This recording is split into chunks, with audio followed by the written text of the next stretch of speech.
Hello everyone, welcome to my channel crafting by Sanju. আমি আজকে একটি আনবক্সিং ভিডিও করতে যাচ্ছি। এটা আমি দারাজ থেকে অর্ডার করেছিলাম, তাই ভাবলাম আমি এটা আনবক্স করার সময় একটি ভিডিও তৈরি করে ফেলি।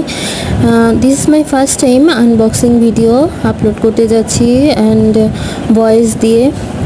যাই হোক, জানি না কেমন হবে। দেখো আমাদের রিকোয়েস্ট পেপারগুলো, এগুলো আমার ক্রাফটিংয়ের কাজে লাগবে। কেমন হয়েছে এগুলো বলো তো সবাই। আর আমার ভিডিওগুলো ভালো লাগলে সবাই প্লিজ আমার চ্যানেলটাকে সাবস্ক্রাইব করে দিও এবং বেল আইকন প্রেস করে নোটিফিকেশন অন করে দিও, প্লাস একটা লাইক দিয়ে দিও। Thanks for watching my video. আল্লাহ হাফেজ।